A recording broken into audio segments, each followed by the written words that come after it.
The matter before me is an application brought by way of notice of action pursuant to Article 49, 1F, as read with Article 49, 1G of the Constitution of Kenya and Section 36A of the Criminal Procedure Code.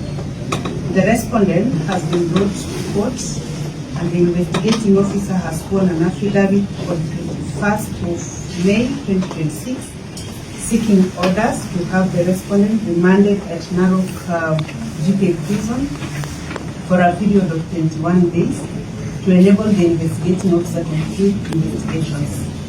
The application is brought on the following grounds. First, the case under investigation is murder case, contrary to Section 203, as read with Section 204, the Penal Code. Secondly, the incident took place on 19th of May 2026. Thirdly, the suspect was arrested on 20th of May 2026, that was yesterday. And fourth, there are recovered items that are yet to be subjected to analysis. These items have been highlighted to be bullet cartridges recovered from the scene and an arrow that was retrieved from the body of the deceased. Fifth, the community within which the incident took place is emotionally charged, hence affecting the security of the suspect. The application has been opposed by the respondent's counsel on the grounds that there are no justifications for continued detention of the suspect, and more so in a prison facility as opposed to the police station where the investigations are being carried out.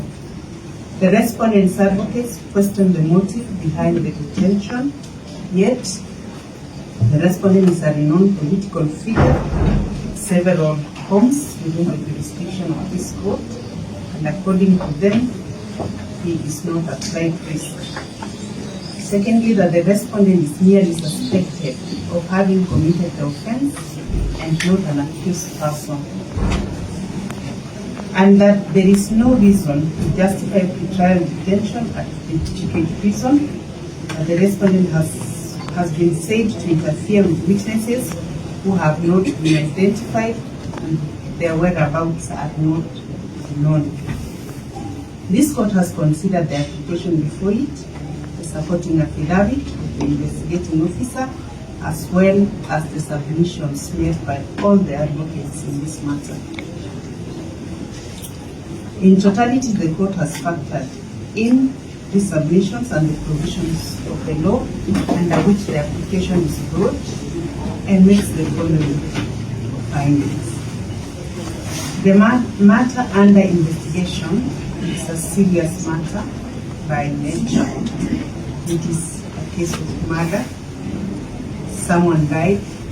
The investigators are still piecing up their case to establish the real culprits. Indeed, as correctly submitted by the counsel for the suspects, the respondent is merely a person of interest. That is why it's a suspect. On this ground alone, the court is minded to allow investigations to be concluded. The investigating officer has highlighted issues that they are still establishing in relation to the arrowhead and the bullet cartridges. Not all witnesses have recorded statements as indicated by the investigating officer. The ground is still charged, and hence the need to ensure that there is calm that will even facilitate the exercise outlined by the IO. Although the investigating officers requested for 21 days, this court finds the period unjustifiably long for the activities as outlined. Lastly, on the issue of